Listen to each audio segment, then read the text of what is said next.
एक बार Hindenburg research की एक रिपोर्ट सामने आई है जिसमें अडानी और सेबी के ऊपर गंभीर आरोप लगाए गए हैं। विपक्ष लगातार इसको लेकर नरेंद्र मोदी पर निशाना साध रहा है। नरेंद्र मोदी पहले ही दोस्त को बचाने के लिए परेशान है, ऊपर से विपक्ष निशाना भी साध रहा है।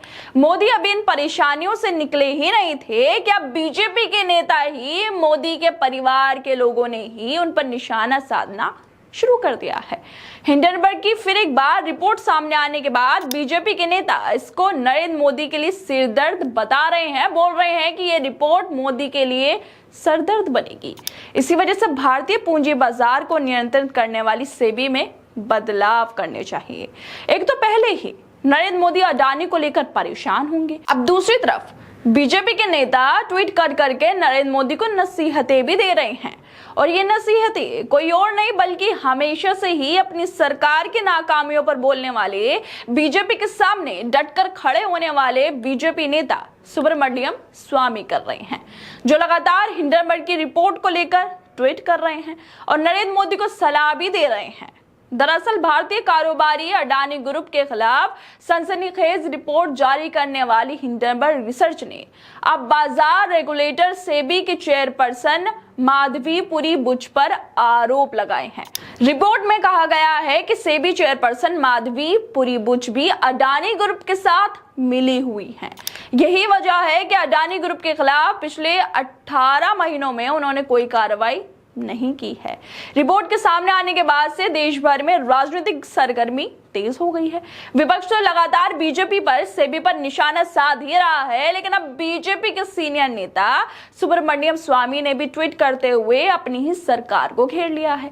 सुब्रमण्यम स्वामी ने ट्वीट करते हुए कहा है कि सेबी चेयरपर्सन माधवीपुरी बुच पर हिंडनबर्ग का खुलासा मोदी सरकार के लिए सरदर्द बनने जा रहा है। मतलब इनडायरेक्टली सुब्रमण्यम स्वामी ने बताना यहाँ पर वो चाह रहे हैं कि खुलासा तो सेबी पर हुआ है, लेकिन ये मामला सरदर्द नरेंद्र मोदी के लिए ही बनेगा। सुब्रमण्यम स्वामी के इस ट्वीट के बाद सवाल ये उठते हैं कि आखिर स्वामी ने ऐसा क्यों कहा है? क्या मोदी और सेबी चेयरपर्सन माधवीपुरी बुच का आपसी कोई कनेक्शन है? स्वामी ने रिपोर्ट को लेकर और भी ट्वीट किए हैं, जिसमें उन्होंने सेबी अध्यक्ष माधवीपुरी बुच के खिलाफ आवाज उठाते हुए कहा है कि सेबी अध्यक्ष के खिलाफ हितों के टकराव का मामला दूसरी बार उठा है। ग्लोबल इन्वेस्टर्स के बीच भारत की छवि बचाने के लिए उनकी जगह किसी ईमानदार व्यक्ति को लाना चाहिए। दोस्तों, यहाँ पर स्वामी बोल रहे हैं कि भारत की छवि बचानी है तो किसी ईमानदार व्यक्ति को सेबी का अध्यक्ष बनाओ। क्या इससे यह अंदाजा लगाया जाए कि स्वामी माधवीपुरी बुच को भ्रष्ट बोल रहे हैं? क्या वाकई उन्हें हटाने की जरूरत है ताकि कोई ईमानदार व्यक्ति को सेबी का अध्यक्ष बनाया जाए? क्या माधवी वाकई ईमानदार नहीं है, जिसकी बात सुब्रमण्यम स्वामी कर रहे हैं? आखिर स्वामी के इन सब ट्वीट के पीछे क्या बात छुपी है जो वो बताना चाह रहे हैं? आप लोगों को क्या लगता है?